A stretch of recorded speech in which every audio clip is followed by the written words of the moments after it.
Hello, my name is Lorraine Jackson. I am currently using Screenomatic for my reading 510 at Arizona State University.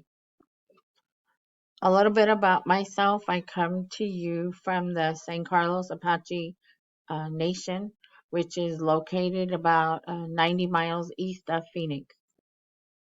I wanted to talk about my parents. My dad is Clancy Gibson of San Carlos. He grew up in San Carlos, Miami Globe area. He went to East Fort Lutheran Mission School, which is located in White River, Arizona. My mom was also a product of a boarding school. She went to Phoenix Indian High School in Phoenix. Together, they both wanted to achieve higher ed, so they both attended Haskell Indian Nations Technical College, but today it's called Haskell Indian Nations University. My parents both received higher education through technical schools. My dad became a machinist and he worked for the Berkeley Pump Company. My mom used to sew pockets on Levi's. She did the little red tags on pockets. She worked in home, so I vaguely remember the smell of Levi's. I don't have current pictures of my parents when they relocated. They were both at Lawrence, Kansas, and they relocated to Oakland, California. If they did relocate on a bus, I would assume this is how they looked. They would have looked, or my mom would have looked. When my parents relocated to Oakland, California, that's where I was born and raised. I attended grade school there. I attended a Catholic school there. Um, as a child, I did watch a lot of Family Affair. I remember watching Jodie and Buffy. I remember having a doll, Mrs. Beasley doll. Remember this show always talking about New York. New York City as an adult. I did achieve that goal and I did go to New York.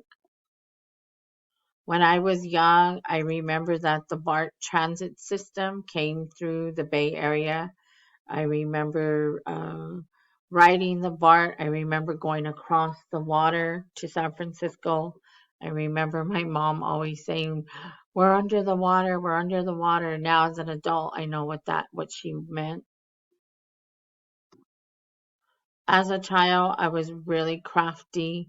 I started picking up on my mom and dad's hobbies, the crafts that they made, and I started off making little items like these. As a young girl, as a young child, I always identified with being Native American. I always knew my culture. My parents instilled that in us. And just seeing the world through their eyes, I could see myself as a Native American. At a very young age, my parents used to travel extensively on the West Coast. We used to travel. They used to sell their arts and crafts.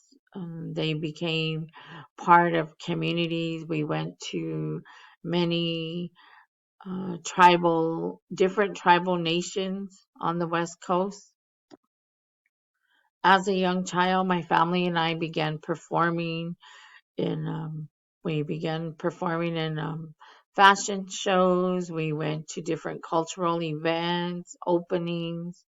We went to the San Quentin prison where they had entertainment, where they had what they call powwows in the prison system. I remember that. We, as a child, used to hang out at what this place is called is Intertribal Friendship House. We used to have Thanksgiving dinner, Christmas parties, birthday parties, fashion shows, get together, anything, you name it. This is where the hangout place was. As an adult, as a teenager, my parents relocated back to Arizona, and this is where I grew up. In my younger adult life, I I relocated to Chinle, Arizona. I lived in Chinle for about 10 years, and this is where I started to make my own crafts, and I traveled the US extensively. I ended up in Canada, I ended up in New York, Florida, California, Washington.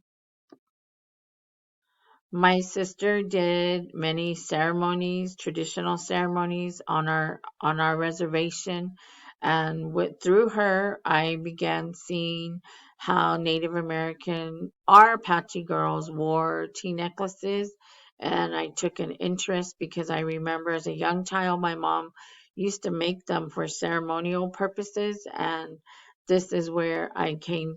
This is where my thought of making Apache necklaces came.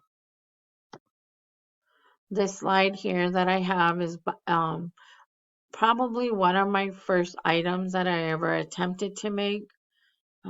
It did take me about 50 hours to make my first Apache tea necklace.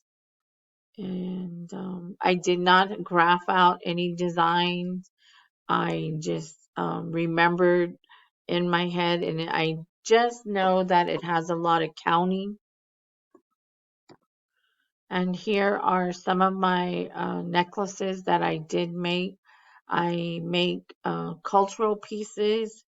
Girls do use them in their ceremonies here in San Carlos. I also make necklaces for people who are graduating and just want to have some kind of cultural piece. Here are more designs, more colors, just sharing what I've made. I also make custom orders on graduation caps. I can personalize it. I can make any designs that the customer wants.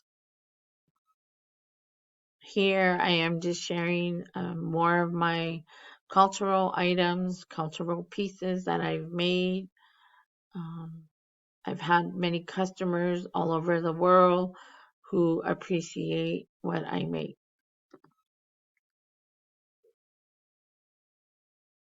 I wanted to talk a little bit about my son. I have one son who graduated from Grand Canyon University. He went on to work at Vanderbilt University Medical Center in Nashville, Tennessee. He currently resides there with his son. He is a nursing educator there at a college. I have one grandson. His name is Xander Rain. He currently lives in Nashville with his dad and his mom. I miss him dearly. He is currently 11 years old in fifth grade. A little bit about my work experience. I've had experience in pre-K. I've worked at Head Start. I've worked at kindergarten. I went back to Head Start. I first started teaching in fifth grade. I ended up in sixth grade. Now I'm currently working in fifth grade. I've been in fifth grade for about 14 years, and I've lived and worked in San Carlos, Arizona. I have learned more about myself through my students. Most days are just so amazing and awesome. My goal is to graduate from Arizona State University and a master's in education. Um, that's my goal right now.